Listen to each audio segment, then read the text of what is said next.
before the run-up to the Iraq War, but it was in that time and the period thereafter through now that it began its absolutely meteoric rise.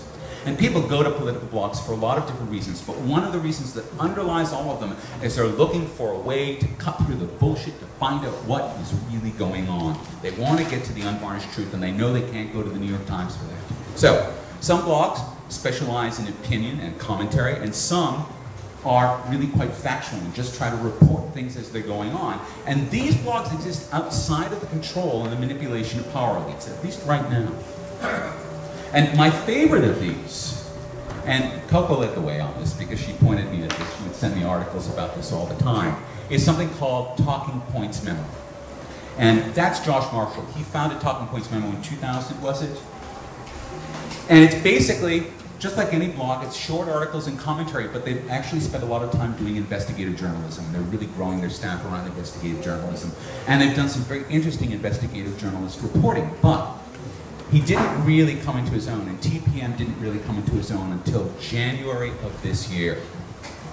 And the reason this happened is because a blog, unlike a mainstream news outlet, is not a one-way street. A blog is a peer relationship among a community of people, one of whom might be leading the way in an editorial policy, but it really is about a multi-way flow of information with all the people who are participating in the community. And so in January of 2007, one of TPM's readers mailed Josh Marshall and said, you know, I live in New Mexico and the US attorney just got fired and they haven't really sort of offered any explanation. Do you know anything about it? And Marshall did a little digging and he found that there really wasn't anything to say. And US attorneys aren't fired very often, and it's a big deal when they are, and normally there's a very good reason for it. So Marshall posted to TPM, hey, you guys know anything about this?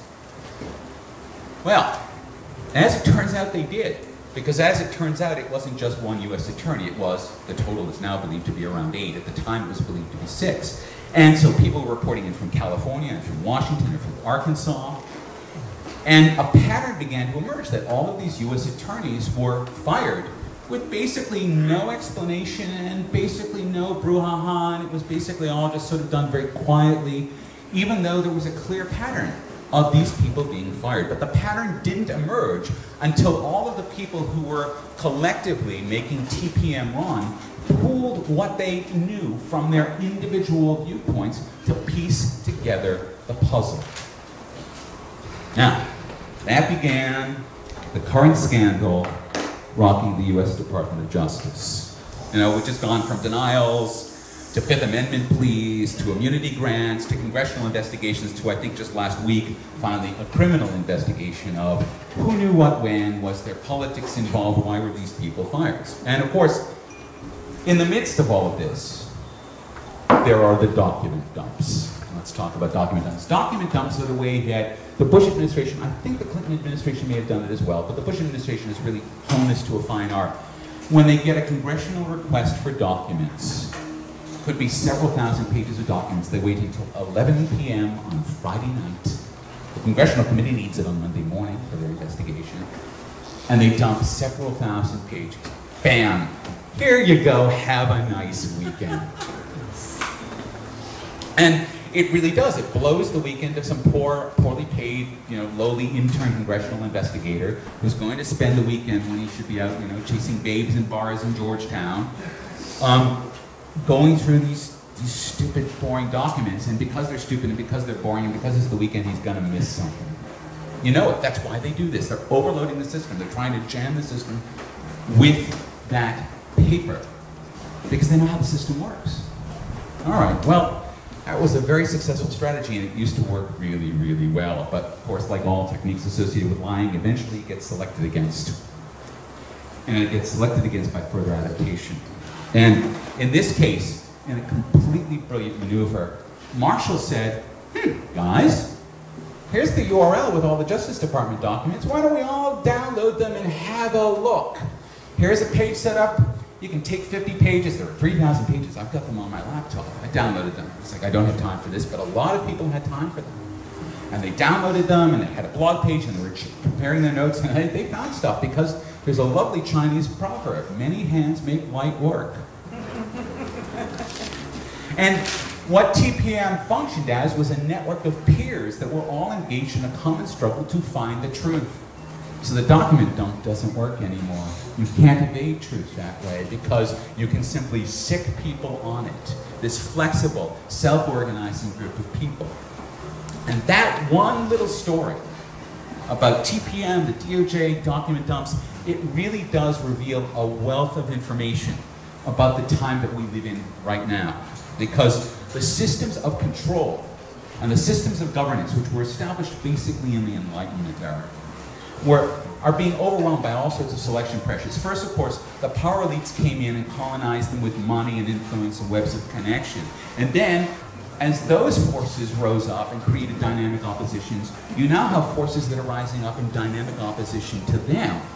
And you have these little self-organizing groups, and they represent now the first resilient challenge to those power elites. And that's what the 21st century, for as far as I can see, which isn't all that far, but maybe a decade, maybe more, that's what the 21st century looks like. It's these large, lumbering governments and corporations, trying to sort of restrict information flow and control the dialogue and manage the conversation and all these different things with these tiny, fast-moving, self-organizing, here they are, here they are, here they are. No, they're not. Little insects running around, stabbing at them, changing and evolving. And every time one of these big things tries a strategy, this thing is going to have 10 strategies in store to come back with. And so you have these self-organizing networks of muckrakers and truth-tellers sort of fighting it out, selecting against these other forms. And in that contest, something's going to have to give. And I don't think that governments are going to collapse. I don't think that mass media is going to collapse per se. What I think is that they're commanding influence as a central organizing points for human culture and for the human exchange of ideas. Their ability to mesmerize us with a message, that's changing. What it's changing into? But it's already happening. The example I've given you is clear indication of that. And the thing is, we learn so much as a community from how that worked. Guess what? That technique's going to get copied and replicated and so on and so forth. Because TPM is one node in a larger network, and those nodes all change and trade their information, just like the insurgents do in Iran. This is a different kind of global guerrilla, it's a different kind of insurgency. And that's now possible because the sort of transparency which sort of cut me naked in front of a room full of educators in Melbourne is doing to those organizations exactly what it's doing to us. So, what's going to become of us? Where are we going?